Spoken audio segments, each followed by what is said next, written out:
Welcome to Next in Tech, an S&P Global Market Intelligence podcast where the world of emerging tech lives. I'm your host, Eric Hanselman, Chief Analyst for Technology, Media, and Telecom at S&P Global Market Intelligence.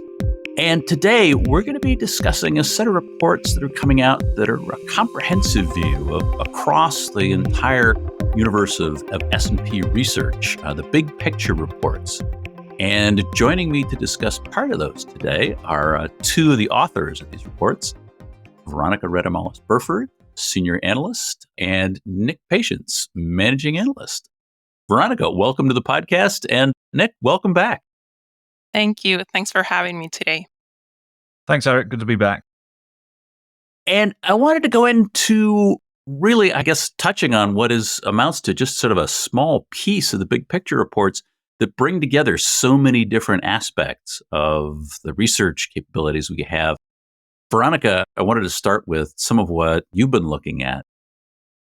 Across the big picture, again, the focus in this is all of the interlinking that is happening in so many different areas. But you covered an area that really is key to a lot of the research we've been doing on the 451 research side and data center sides. But you've really looked at water stress and a lot of aspects of data centers that we've touched on a bit, but you've gone considerably deeper in terms of some of those perspectives. Can you give us a little bit of the background of what you were looking at and what you're seeing? Yeah, so when we were putting this together, we really wanted to go a little bit more in depth and look really at water stress, not only looking at droughts, but also at flooding and how this was impacting for various sectors. So as you were saying, we looked through a supply chain, we look at agriculture, we also look at energy, and also looked at all the efforts that different governments are doing to really expand their economics by also the use of data centers as well. So when we look at the use of water, and particularly due to their increased need of water, we thought that the case of India was a perfect example of the rapid expansion this has had. So we see that data centers, and this was really important, the data that the team was able to provide us, is that they have currently a built-out capacity of 900 megawatts. But when we look towards 2028, there's a growth that's forecasted of more than 2.2 gigawatts. So we took this and also we looked at the water stress scores that Sustainable One provides, one of our partners as well. And we were able to really do a complete mapping of India and looking at where we're going to be seeing more water stress. So, of course, we know that Maharashtra and Delhi have some of the largest concentrations of centers already. This is likely to continue to be. They're also likely to be widespread throughout the country as well. But these are also some of the regions that are facing the most significant scores in terms of water stress. So really looking at these 2 points was really interesting for us, and I think was one of the very, very good discoveries we saw as well. Well, it's something where our listeners will be familiar with a lot of what Dan Thompson has talked about in terms of North American impacts and some of the technical pieces of what's actually using a lot of the water, some of the aspects around this. But I thought some of the data that you had, particularly around some of the concentration and some of these issues, specifically in the Indian market, were particularly interesting. And some of these contrasts and offsets, of course, I think we know that there are data center focal areas like the Noida area, things of that nature. But you were looking at not only some of the water stresses, but energy interactions around this as well. Yes, so I think it's really important when we looked at data centers, of course, is to also look at where is the energy coming for? Because one of the things that, of course, has been talked is that one of the other alternatives is really changing cooling systems by compressors that are really using more energy. So the alternatives that could be used in these areas will require more energy and already are using quite a significant part of the grid. So looking at the India case, of course, we see that 75% of India's electricity generation is coming from coal power plants. But in terms of energy production, we have such a fluctuation in terms of weather events in India with the pre-monsoon period, where we are likely to see heat waves and also coming to power cuts as well. And then when we go to the monsoon season, particularly to July and September, we're seeing also flooding of coal mines and decreasing, of course, and hampering domestic coal production. So we're already seeing that this year, for example, India had a significant increase in terms of imports of coal at 23%. So I think it's really important to look at this, of course, not only from the impact that water has in terms of particularly data centers and cooling, but also the energy impact it has as well, and where this energy is coming from. So when we look, of course, at other sources of energy, hydropower, of course, it's really important. And we're already seeing globally, and particularly as El Nino starts, that there's certain points globally where we're seeing depleted dams as well. And this, of course, is increasing the risk of power cuts for companies as well. Yeah, it's that interlinking of we're consuming too much water, there's too much water being generated by weather events, and all of this back and forth. I guess the big question winds up being then how governments are going to react to these stresses and start to manage them. And we've talked with Dan and some of the data center team about power limitations that we see in some parts of the globe. That's one of those challenges about regulatory impacts and then some of those stressors that happen at a government level as well. Yes, I think this is something that we also explore in the report because it is going to be a challenge that it's not going to face only, of course, in the technology sector. Of course, it's going to be for the high water usage companies as well. We also seen it for agribusiness. But I think when we look, for example, at India as well, looking back at that example, we're already seeing and we're likely to see that we don't only need to look at the national government, but also look at the local Indian state governments. Those governments are likely to prioritize and utilize river waters for their need within their own state. And this, of course, will likely generate interstate constitutional disputes. There's also a potential for large and violent protests against any proposal to divert river water. We have already seen interstate water dispute in Mexico, for example. So looking at, of course, other parts of the world between Nuevo León state and Tamaulipas. So we have to really look at this not only at the national level policies of in terms of what are they going to do regarding water concessions, but also look at local level policies as well. Oh, it really winds up being a situation in which there's so tight coupling between these various capabilities and the challenges they face. It starts creating pressures into and of themselves. Wow, it gets us into, I think, some of the more significant complexities that we face around both energy and global climate capabilities on top of this. For sure. And I think one of the things that we also need to see is how there's also other ramifications. If we look, for example, when we look at supply chain and what we're likely to see as the potential impacts of what we're seeing in the Panama Canal and the decrease in the number of vessels that we're already seeing, but that is going to increase further, particularly in February, this is also going to impact US exports of liquefied natural gas as well. So I think all of this is very interconnected, and this is the way we should be exploring this kind of topics going forward. Oh, yeah. The report mentions just the fact that drought levels are limiting Panama Canal passages, and yet that can have a secondary impact on LNG transits through the canal. Wow. A lot of things to keep in mind. There's so many other pieces that also tie into this, I think, from the tech side as well. Well, thinking about the technology side of this, of course, we have talked about what the impacts are on data centers and use. But the question then is, what's all of this supporting? And of course, we can't have an episode of the podcast without talking about generative AI and the transition that's taking place and the impact on infrastructure that this all happens to be having, and some of the transitions that are happening within generative AI.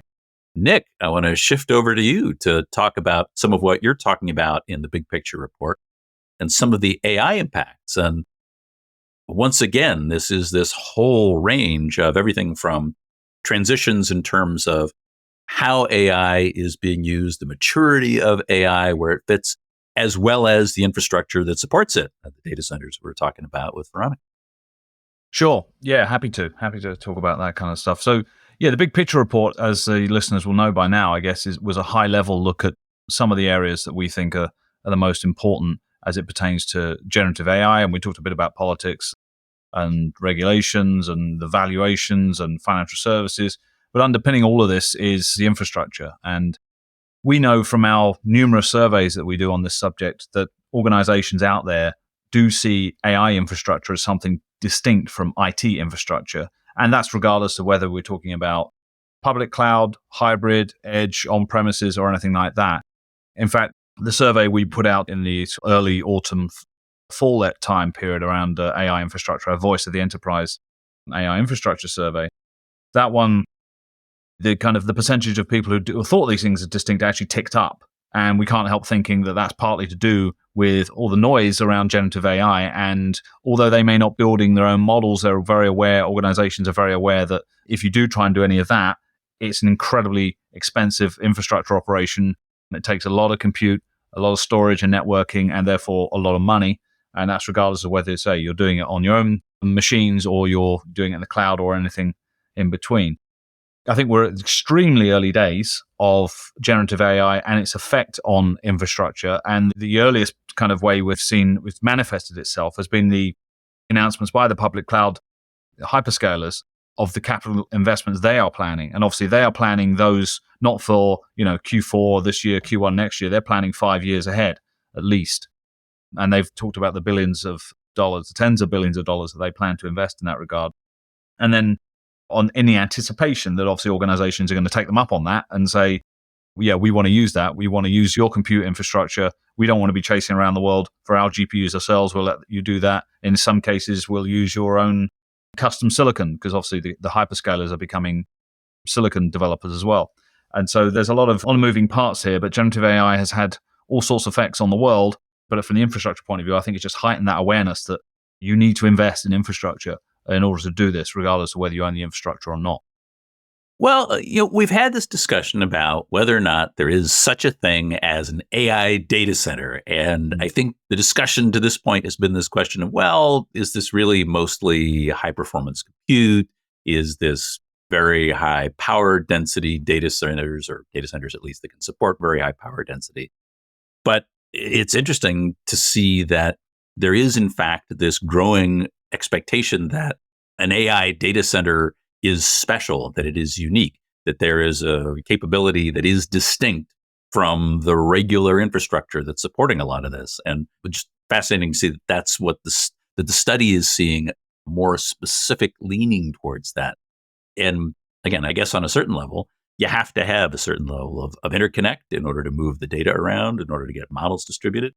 But it's interesting to see that particular shift. But it also seems to be that this is shifting towards perspectives on lots of different environments in which AI is actually going to take place. Yeah, that's right. We look at leaning on our data a bit, because we have a lot of it, and it's always interesting to see what people are actually doing.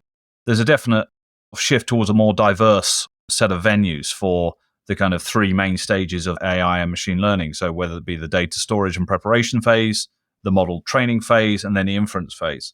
And so while a lot of the focus has been on public cloud for all three of those at the moment, there's such a sort of pent-up demand, really, to do more at the edge. In fact, in that Voice of the Enterprise infrastructure survey I referred to earlier, we asked people, would you prefer to do more training and inference and edge locations? And we told them what we mean by edge locations, and that's quite a variety as well. And it was 96% of the respondents said yes, they do. So it was something like 46% strongly agree and 50% somewhat agree. So that's basically everybody. And so that really shows you where work is going to get done. And then if you split those two tasks up a bit, training and inference, I haven't got the exact numbers in front of me, but there's a general consensus amongst both the people we speak to and when we go and speak to technology vendors and service providers and investors and as well and end users in the field, that it's going to swing towards inference, the kind of both the value you get, because obviously that's where value comes in AI. It comes from inference, making predictions on trained models, but also the spend is going to shift to inference over time. And many people think this could happen complete swing round within 18 months from now.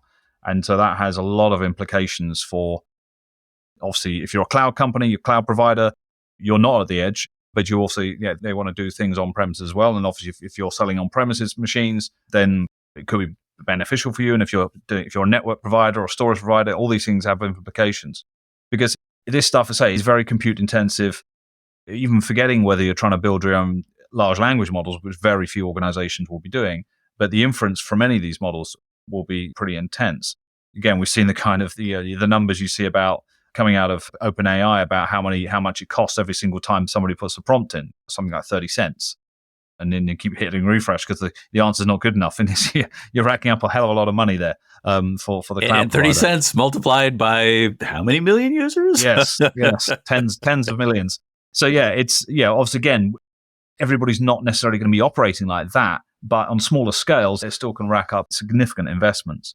And we know the areas that organizations are looking to invest in. I mean, they often say what would improve the performance of your AI and ML workloads. And this is not just generative AI. This is AI in across the board. And high performance networking is right up there.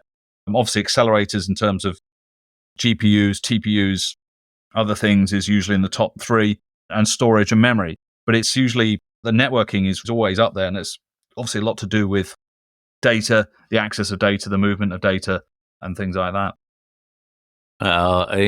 All of this transition of infrastructure is, you've touched on this in earlier episodes, but I think it really, that key point is what you were making earlier, which is that we're still in very early days. And that this shift, right now, most of the work is being done in training. And that as we start to make this transition, it's going to shift that workload, shift the nature of the work that needs to be done into inference, where you're doing the work, you're making the decisions, yielding the results based on the data. And that shift itself is going to have a significant impact on changes to the infrastructure that's required, changes to how organizations are actually going to be leveraging infrastructure to be able to reap the benefits of all of the promise that is generative AI. Yeah, and that's something to do with the proliferation of models. And so as you have so many models that get trained and deployed, that obviously eats up infrastructure resources. It creates operationalization issues. So this is where ML ops comes in, and now LLM ops comes in.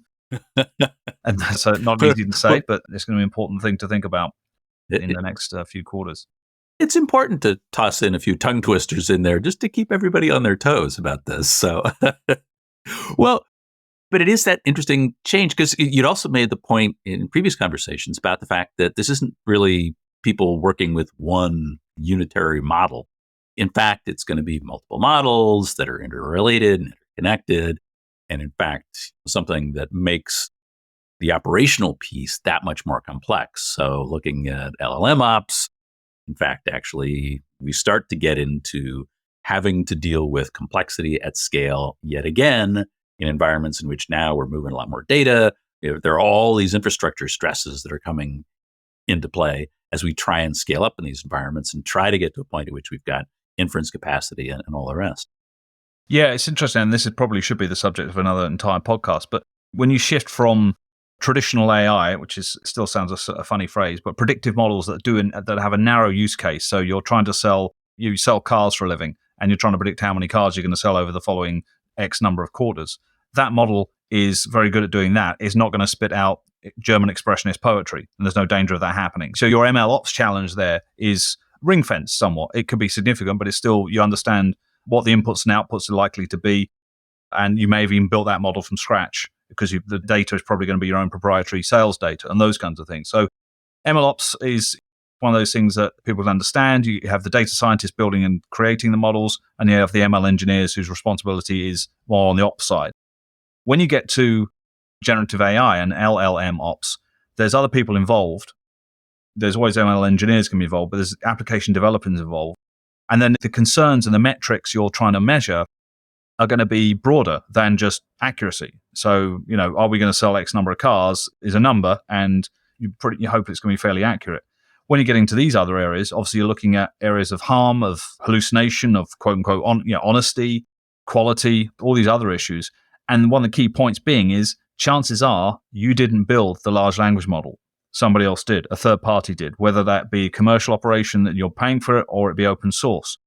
And so you weren't there at the kind of birth of that model, and you may not be fully aware of what the training data was. That creates a whole load of other uncertainties.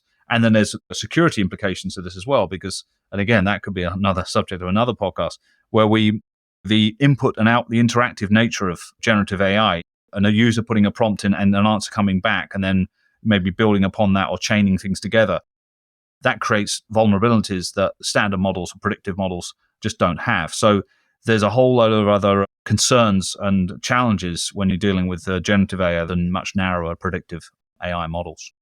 Yeah, and these are things that the complications that start to roll out of this when you think about provability, accountability, auditability, topics that you've raised in the past clearly merit a deeper discussion.